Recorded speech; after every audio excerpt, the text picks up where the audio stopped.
लेती हूँ। के बाद मेरे बेटे साजिद की शादी होने वाली है।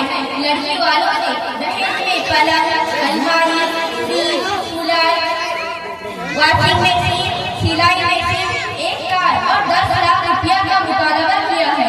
सब सामान उन्होंने भेज दिया है, लेकिन 10 लाख रुपए में से 5 लाख रुपया ही दिया है और 5 लाख रुपया शादी के दिन देने का वादा किया है। उन्हीं 5 लाख रुपए में से मेरे लिए, मेरी बेटी के लिए, मेरे पूरे खानदान के लिए और मेरे नूरे नजर साजिद के लिए शहर के सबसे नामी मॉल से कपड़ा वगैरह खरीदने जा रही हूँ। वाह बहन वाह, तुमने तो कमाल ही कर दिया। दहेज में इतनी कम सामान क्यों मांगी हो? इन चीजों के साथ एक पेट्रोल पंप, एक स्टेशन, एक हवाई अड्डा और 2-3 हेलीकॉप्टर भी मांगने थे, ताकि शॉपिंग करने के लिए सिर्फ पैदल नहीं बल्कि दहेज के सामान पर सवार होकर जाते। अच्छा मुझे बात बताओ, तुम्हें दहेज लेते हुए बिल्कुल शर्म नहीं आई? तुम्हारे पास भी एक नौजवान बेटी है, पर तुम जब उसकी लड़का ढूंढोगी, लड़के वाले इन्हीं चीजों का मुतालबा कर दे कि तुम्हारी इतनी हैसियत है कि तुम्हारी बेटी को दहेज में ये चीजें दे सको। तुम चुप रहो अहमद, तुम तो मेरी माँ को इस तरह जान रही हो जैसे कि उसने कोई बहुत बड़ा गुनाह कर दिया है। और जहाँ तक मेरी शादी का सवाल है तो मैं लाखों में एक हूँ। तुम देखना मेरे लिए रिश्तों की लाइनें लग जाएगी। अल्लाह करे कि तुम्हारी शादी सहूलत के साथ हो जाए, लेकिन जहाँ तक मेरा ख्याल है वो ये है कि पाप गुनाहों की सजा अल्लाह ताला दुनिया ही में दे देते हैं। तुम्हारी अम्मी जान ने दहेज मांग कर लड़की वालों को जो जुल्म किया है, मुझे डर है कि अल्लाह ताला उसे सजा दुनिया ही में ना दे। चलिए अम्मी जान, हम पहले ही बहुत लेट हो चुके। इस जैसी हाथियां, मौलवियां और रहे तो इसी तरह उल्टी सीधी बातें कहती रहती है।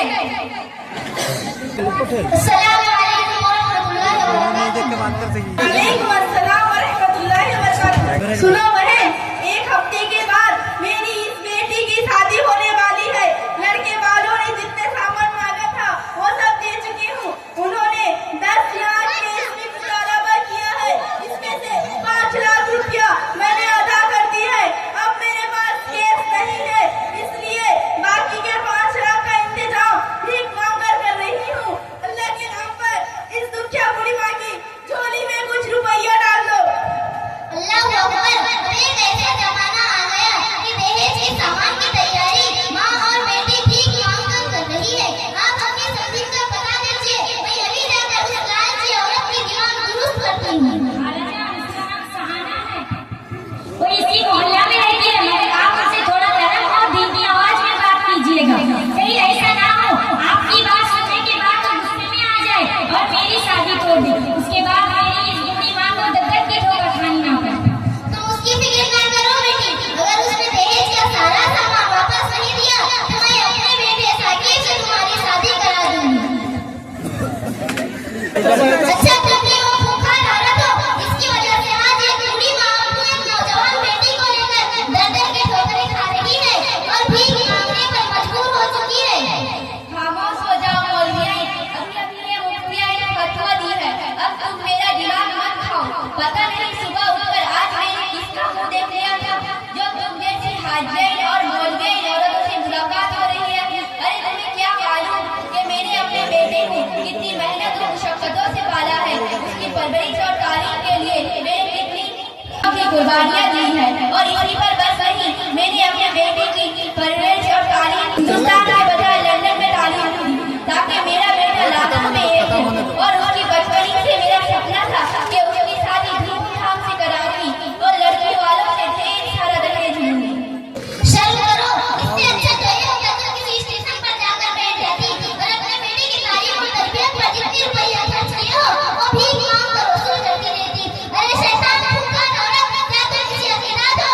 अगर नहीं हो, किसी देश की खातिर आज करोड़ों बच्चियां इसराइल में रही है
मुझे माफ कर दो समधन, मुझसे गलती हो गई।